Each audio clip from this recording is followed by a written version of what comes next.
चालू करो बे। मैम मेरा सवाल सुप्रिया मैम से है कि मैम आप बार बार जो मोदी जी को ब्लेम करते रहते हैं, तो आप लोग अपनी पार्टी पे कब ध्यान देंगे, अपनी पार्टी को कब बिल्डअप करेंगे? आप अपनी पार्टी को क्यों नहीं देखते कि वो अलग सा मोटिव लेके आए जिससे मोदी जी को लोग वोट ना देकर आपकी पार्टी को वोट दे? अब वो कब करेंगे? ये बड़ी अच्छी बात कही आप।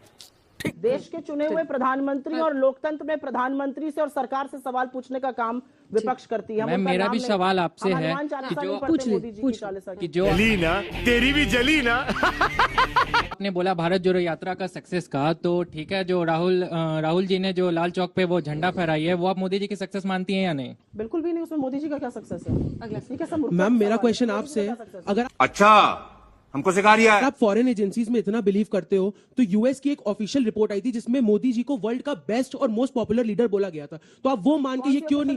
मैम यूएस की गवर्नमेंट एक रिपोर्ट आई थी, ma'am I don't remember the name exactly. I don't think there was any report like that. ये आपने व्हाट्सएप पे पढ़ा हुआ। अब मैं व्हाट्सएप नहीं, मैं विदेश की रिपोर्ट ये रिपोर्ट आई है। आप सुनिए, मैम आप ये एक्सेप्ट क्यों नहीं कर लेते हो कि मोदी जी सबसे पॉपुलर और सबसे सक्सेसफुल लीडर और प्राइम देखिए मिनिस्टर? अगर विदेश ये हुई ना बात। देश में छपी हर चीज के ऊपर जांच होनी चाहिए। वोल्कर रिपोर्ट जिसने कहा कि सद्दाम हुसैन ने सीधे तेल के बदले पैसे दिए कांग्रेस पार्टी को, जिसके लिए नटवर सिंह को इस्तीफा देना पड़ा, उन्होंने अपनी किताब one life is not enough में लिखा है, जाके चेक कर लीजिएगा। और मैं हवा में नहीं बोल रहा हूं, यवेगनंदा एल्बर्टस जिन्होंने, बोलिएगा विदेश में छपी बातों पे तो इतना है कि आपका कार्यक्रम छोटा पड़ जाएगा। यवेगनंदा एल्बर्टस केजीबी की पूर्व चीफ, उसने अपनी किताब स्टेट विद इन स्टेट जाके चेक करेगा। उसमें मैं आरोप नहीं लगा रहा हूं, सोनिया जी के बारे में पता नहीं क्या क्या लिखा, एजेंट थी वगैरह वगैरह वगैरह, वो सारी बात छोड़िए। और KGB and the world part 2 Mitrokhin archive, Vasili Mitrokhin की किताब 2006 में, उसमें लिखा हुआ है कि कांग्रेस पार्टी को सीधे केजीबी से पैसा मिलता था 70 के दशक में। In conversation with A crow, जो एक सीआईए के रिटायर्ड ऑफिसर ने लिखी, उसने लिखा है कि लाल बहादुर शास्त्री जी की हत्या कैसे हुई थी उस पे। और जॉन केनेथ गैल्ब्रिथ की किताब एम्बेसडर्स हैंडबुक में उन्होंने क्या क्या लिखा, नेहरू जी के बारे में बोलना भी नहीं चाहता कि उन्होंने किस ढंग से लिखा है कि भारत के न्यूक्लियर मामले के ऊपर क्या हो रहा था। अगर आप, और श्वाइजर्स एलेस्टेटे नवंबर 1991 स्विट्जरलैंड की मैगजीन ने स्वर्गीय राजीव गांधी की फोटो के साथ लिखा कि उनका स्विस बैंक में अकाउंट है, 1.87 बिलियन स्विस फ्रैंक का अकाउंट है, जिसमें पहले नॉमिनी सोनिया जी थी और 18 साल का होने के बाद राहुल गांधी जी हो गए। अगर आप छपी छपाई बातों पे जांच करवाना चाहते हैं विदेश में, तो बताइए, फिर सबके ऊपर जांच होनी चाहिए। क्या पकड़ा है?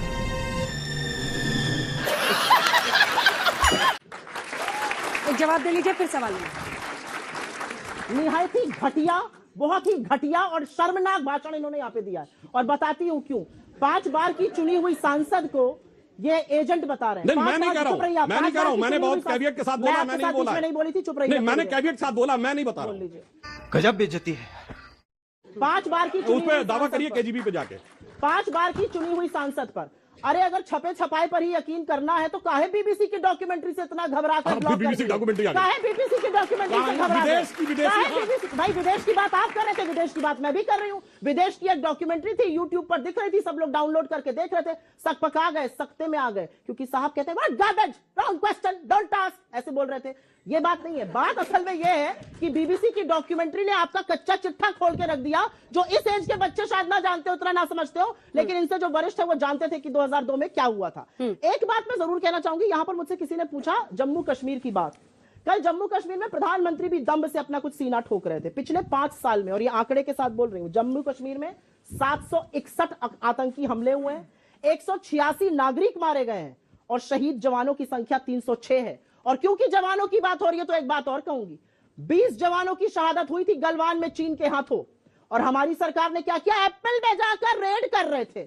अरे हमारी सरकार ने चीन के साथ व्यापार इतना बढ़ाया कि हमारा चीन का व्यापार घाटा $100 बिलियन हो गया है। हम चीन से इतना सामान खरीद रहे हैं कि उनको पैसा दे रहे हैं, लो अपनी सेना को दो और उनसे अतिक्रमण करो। आखिरी के 3-4 चीन और अडानी, 2 शब्द मोदी जी बोल नहीं सकते। सर, आप दोनों के लिए मेरा एक सवाल है। यहाँ बड़े पैमाने पर बात हो रही है, लेकिन जहाँ पे देश में छोटा तबका भी रहता है। सर, मैं एक मीडिया का स्टूडेंट हूँ, उसके बिहाफ पे मैं एक सवाल पूछना चाहूंगा कि हम एक स्लम एरिया में गए और कुछ किन्नरों के घर भी गए। सर, जब हम उनसे सवाल पूछा कि सरकार आपको सही तरीके से चीजें मुहैया करा पा रही है, तो मैम और सर, उनका जवाब था कि हमारे पास खुद का राशन कार्ड भी नहीं है, और जो राशन कार्ड जिनके पास है, वो जब हमने इंटरनेट के माध्यम से उसको सर्च किया तो वो झूठे राशन राशन कार्ड थे। तो ऐसे में सरकार जो जनता की सरकार है, तो क्या वो जनता नहीं है? क्या किन्नर, क्या जो गरीब है वो जनता नहीं है? ये मेरा आपसे सवाल है। अभी हाल ही में 136 चीनी कंपनियों को बैन किया गया और इसी साल चीन का ट्रेड भी है इंडिया से और ज्यादा बढ़ गया। एक तरफ आप कहते हैं कि आप चीन को आंख दिखाएंगे और दूसरी तरफ आप चीन से व्यापार भी कर रहे हैं। ठीक, लाल आंख नहीं, लाल शर्ट पहन लेते हैं, जल्दी जल्दी, एक सेकंड प्लीज। सर, सीता माता पे भी दाग लगा था जबकि वो पवित्र थी, फिर भी उन्हें अग्नि परीक्षा देकर साबित करना पड़ा था कि वो सही है।